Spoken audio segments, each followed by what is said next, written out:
추석 명절을 잘 보내고 계신가요? 각 가정의 형편을 하나님께서 잘 아시기 때문에 하나님께서 은혜와 평강을 각 가정마다 허락해 주실 줄 믿습니다. 아멘.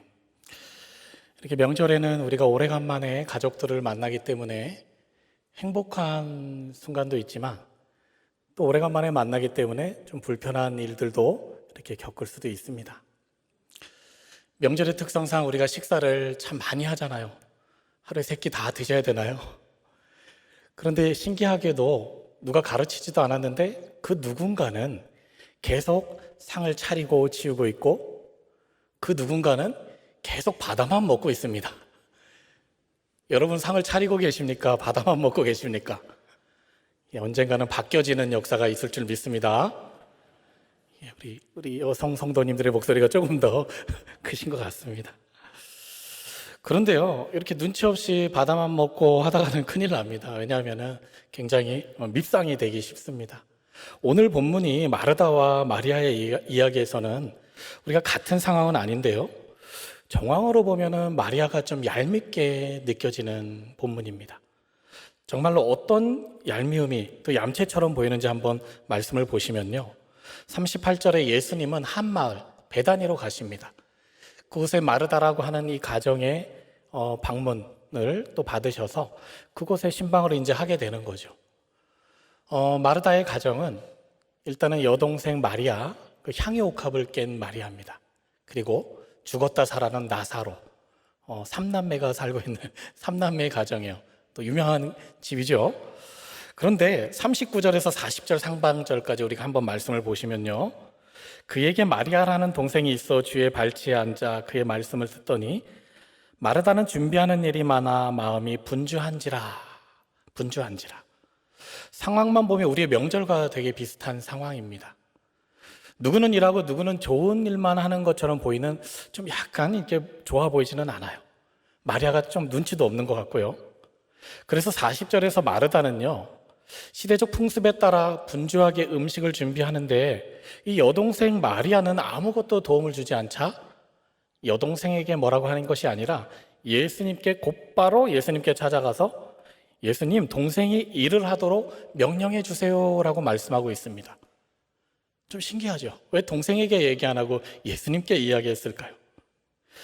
여기서 바로 마르다가 진짜 이야기하고 싶은 것은, 예수님, 저도 말씀을 경청하고 싶어요.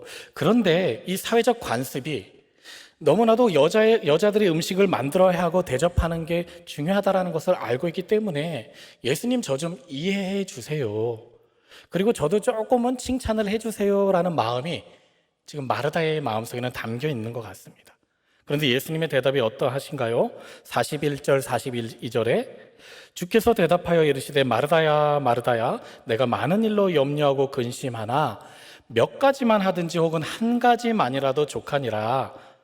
마리아는 이 좋은 편을 택하였으니 빼앗기지 아니하리라 하시니라. 마르다가 생각하는 대답과는 좀 정반대이죠.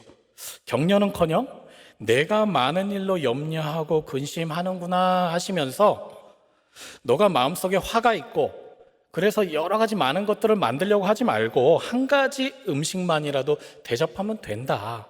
그러니 마리아가 하는 것이 좋은 편이다 하면서 마리아를 오히려 칭찬하고 있는 느낌을 마리아가 받습니다. 내가 예수님의 이야기를 잘못 들었나? 마르다는 지금 눈물이 핑 돌면서 좀 섭섭한 마음을 가졌을 수도 있을 것 같아요. 그러나 지금 이 사건은 예수님이 마르다, 마리아 이 자매를 편애하는 이야기가 절대 아닙니다. 마르다야, 마르다야, 이렇게 두 번의 이름을 부르는 것은 굉장히 애정이 담겨 있는 이름이에요. 누구야, 누구야. 굉장히 애정이 담겨 있죠. 근데 성경에서는요, 7번이나 이렇게 누구야, 누구야 이렇게 부르는 본문이 주석에 보니까 7군데가 있는데요. 보통 그들의 이름을 2번 부를 때는 인생에 큰 변화가 일어나거나 주님이 원하시는 계획이 있을 때 2번의 이름을 부릅니다. 창세기 22장에 아브라함아, 아브라함아, 이삭에게 손을 대지 마라. 창세기 46장에 야곱아, 야곱아, 두려워 말고 애굽으로 내려가라. 출애굽기 3장에 모세야, 모세야, 바로왕에게 가서 출애굽을 명하라. 사무엘상 3장에 사무엘아 사무엘아 하시면서 미래를 보여주시고요. 누가복음 22장에 시몬아 시몬아 부르시며 사단의 시험을 경고하고 계시고요. 사도행전 9장에 사울아 사울아 부르시며 그를 만나주시는 주님을 만나고 그가 회심하는 사건이 나옵니다. 그리고 오늘 본문 마르다야 마르다야 라고 부르시는 주님, 그 마르다에겐 어떤 삶의 변화를 과연 원하셨을까요? 40절의 말씀을 한번 보도록 하겠습니다.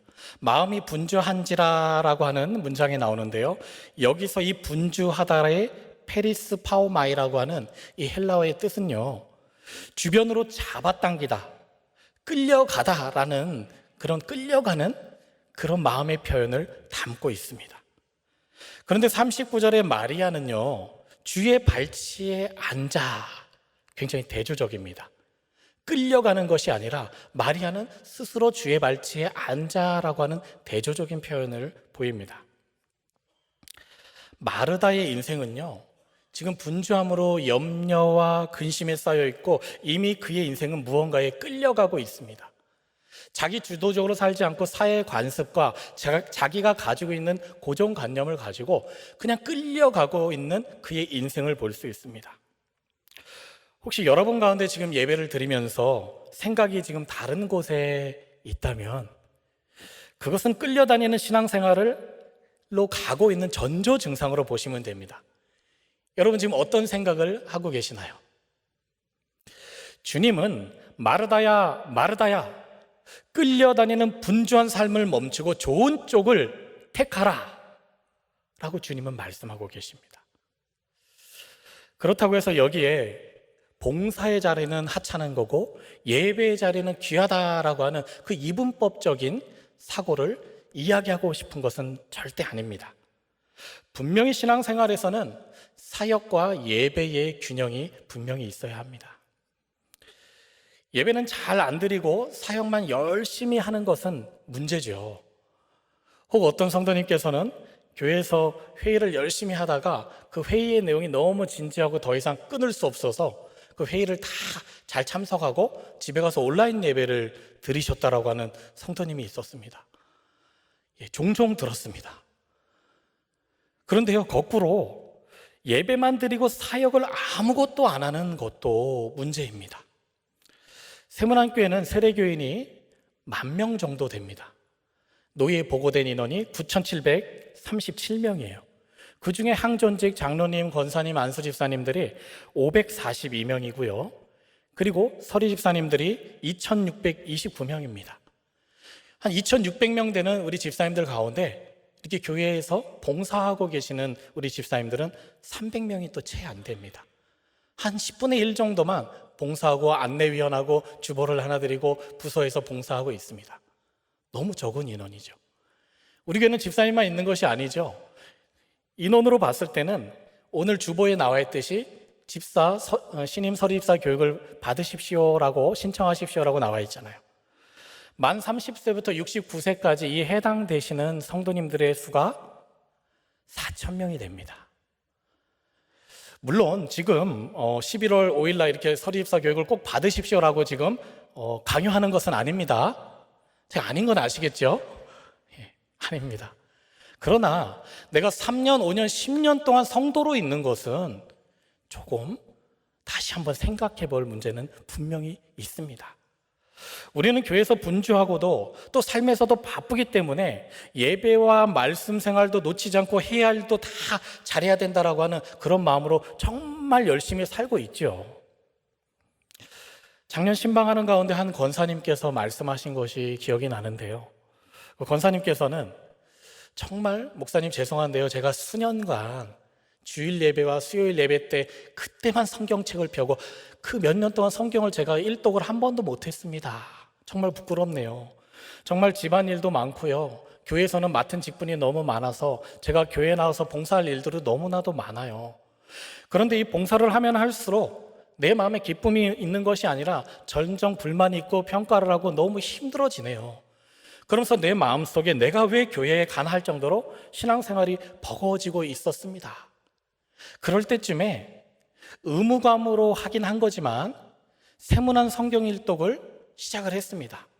세문안 성경 일독을 매일매일 좀 의무감으로 시작을 했지만 그 말씀이 하루하루 나에게 다가오면서 그 말씀을 통해서 조금씩 기쁨이 생겼고, 그 기쁨이 생긴 이후에는 설교 말씀이 또 잘 들리기 시작했고, 또 설교 말씀이 잘 들리다 보니 부서에 가서 봉사할 때 기쁨도 있고, 같이 봉사하는 분들 어떻게 내가 섬겨줄까, 어떻게 그분들을 위해서 중보기도 할까라고 하는 그런 기쁜 마음들이 점점 생겨나기 시작했다라는 고백을 들었습니다. 억지로 성경 일독을 했지만 말씀을 읽는 것이 이렇게 중요하구나 라고 우리 심우 권사님께서 저에게 고백을 해주셨어요. 하나님의 말씀을 많이 듣기는 들어도 내게 온전한 믿음이 되지 않는다면 우리의 삶과 신앙생활이 분주해져만 갈 것입니다. 말씀이 진정한 우선순위가 될 때에 그 다음에 봉사도 기쁨으로 할 수 있는 것입니다. 말씀은요, 말씀을 듣고 읽는 것은 우리의 생명과도 직결이 됩니다. 우리 이사야 55장 3절의 말씀을 마음에 새기면서 한번 같이 읽겠습니다. 너희는 귀를 기울이고 내게로 나와 들으라. 그리하면 너희의 영혼이 살리라. 내가 너희를 위하여 영원한 언약을 맺으리니 곧 다윗에게 허락한 확실한 은혜이니라. 아멘. 우리의 분주한 신앙생활에서 벗어나는 길은 이 말씀에 달려있는 것입니다. 오직 말씀. 생명과 직결되는 이 말씀의 자리, 우리가 말씀을 나누는 자리, 그 자리는요, 우리가 선택하는 자리가 아니라 필수로 그 자리를 우선으로 해야 될 것입니다. 섬김과 봉사의 기초에는 하나님의 말씀이 분명히 우선되어야 하고요, 그래야 기쁨으로 우리가 섬길 수 있는데요, 혹시 우리 마음 가운데 섬김의 자리와 봉사의 자리에서 이미 많이 떠나 계신 분들 계십니까? 혹 지금 열심히 섬기는 건 있지만 기쁨으로 하지 않고 그 마음속에 눌리는 마음들을 갖고 계시는 분이 계십니까? 마르다의 이 속상한 마음을 뛰어넘는 말씀의 회복이 여기 계신 모든 성도님들의 마음에 있기를 간절히 소망합니다. 초대교회 예루살렘 교회가 지난주에 한 수천 명씩 부흥했다라고 말씀드렸습니다. 그런데 수천 명씩 부흥했던 그 교회가 바로 큰 시험이 들었는데, 그 어떤 시험이 들었느냐면은 헬라파 과부, 유대 히브리 과부, 이렇게 해서 여러 가지 누구를 섬기니 여기를 섬기니 하면서 편이 나눠지면서 막 여러 가지 갈등이 생겼어요. 그런데 그 시험의 원인을 제자들은 이렇게 고백을 합니다. 사도행전 6장 2절의 말씀입니다. 12사도가 모든 제자를 불러 이르되 우리가 하나님의 말씀을 제쳐놓고 접대를 일삼는 것이 마땅하지 아니하니. 여기에서 이 접대는 트라페자라고 하는 이 상을, 이렇게 교자상처럼 이렇게 다리를 네 군데 펴고 드는 상을 이 트라페자, 이 접대라고 하는데요, 이렇게 제자들이 접대하는 데 일삼은 거예요. 수천 명의 사람들이 되니까 여기에 있는 인원보다 더 많은 인원들이 오니까 봉사하고 섬기고 봉사하고 섬기는 일에 집중하다 보니까는 말씀을 제쳐놓고 온 성도들이 시험에 빠지기 시작을 하는 겁니다. 분명히 섬김과 봉사의 기초는 하나님의 말씀이 우선 되어야 하는데, 말씀을 제쳐두었다가 교회가 큰 시험을 초대교회 때부터 당했습니다. 제자들이 마르다와 같이 분주함에 끌려다니는 신앙생활을 하다가 정신이 번쩍 난 거죠. 그런데 그들은 정신을 차렸으니 그래도 참 다행인 거죠. 오늘은 성찬식이 있습니다. 마르다의 가정에 방문하신 것처럼 예수님께서 지금 우리와 함께 이 식탁에서 교제하기를 원하십니다. 예수님께서는 우리를 바라보시면서 어떤 마음을 갖기를 원하실까요? 예수님께서 혹 여러분들이 바쁨으로 인해서 기쁨으로 교회에 안 나왔나? 혹은 내가 교회를 좀 쉬고 싶은 마음이 들지는 않나? 또 혹은 내가 직분을 좀 내려놓고 싶은 마음은 있지는 않나? 늘 두 가지의 이 마음의 갈림길에서 갈등하는 우리에게 우선 신앙의 길을 다시 한번 확인하는 예배와 말씀과 이 성찬이 되기를 간절히 소망합니다. 말씀을 제쳐두고 무슨 일로 분주하게 살고 계십니까? 무엇이 여러분들을 그렇게 중요한 것으로 끌어당기고 계십니까? 그 분주함이 나와 내 가족과 내가 속한 교회 공동체 안에서 정말 필요로 한 분주함인지, 아니면 내가 내 방식대로 지금 일하고 있지는 않은지, 내 방식으로 사랑을 하고 있지는 않은지 나를 돌아보는 시간이 꼭 필요합니다.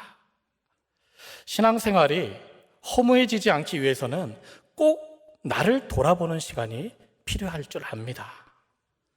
사랑하는 성도 여러분, 삶의 무게에 끌려다니는 분주한 인생이 아니라 하나님의 말씀을 우선순위에 두고 하나님의 말씀이 읽혀지지 않더라도 하나님의 말씀을 피고 한 장 한 장 읽어가면서 그 말씀이 살아 움직여서 우리의 골수를 쪼개고 내 영이 다시 살아나는 그 역사하심, 나도 모르게 그 말씀의 영이 우리를 사로잡았을 때 여기 계신 모든 여러분들의 그 삶의 자리 가운데 힘들고 어렵고 정말 회복되지가 않을 것 같은 그 영을 회복시켜 주실 줄 믿습니다.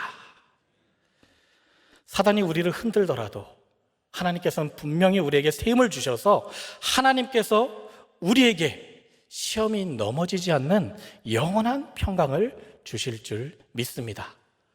오늘 그 거룩한 마음, 하나님이 셈을 주신다고 하신 그 말씀을 붙잡고 우리가 분주하게 끌려다니는 인생, 그런 신앙생활을 다 벗어버리고 하나님의 말씀에 붙들려서 우리가 평안함으로 그 샬롬의 은혜를 다 누리시는 저와 여러분이 되시기를 간절히 소망합니다. 기도하시겠습니다. 사랑의 하나님, 참으로 부끄러운 신앙생활을 하는 우리의 모습을 불쌍히 여겨주시며 신앙의 연수가 더할수록 우리의 거룩함이 회복되기를 원합니다. 말씀이 살아 움직여 사랑하고 화목이 있어야 할 터인데 우리의 자리에 사랑과 화목이 없다면 주님, 그 모든 것을 허락하여 주시어서 그 사랑의 열매가 우리 가정과 교회 공동체 안에 있게 하여 주시고 또 어려움에 처한 이웃과 이 사회와 세계 곳곳에 있는 그리스도인의 자리에 사랑의 열매가 따뜻하게 맺기를 소망합니다. 특별히 오늘 성찬식을 통하여 하나님의 임재와 동행하심을 깨달아 모든 성도들이 말씀의 우선순위와 하늘에서 공급하여 주시는 힘으로 봉사하며 감사와 기쁨이 넘치게 하여 주옵소서. 우리의 구원자 되시는 예수님의 이름으로 기도합니다. 아멘.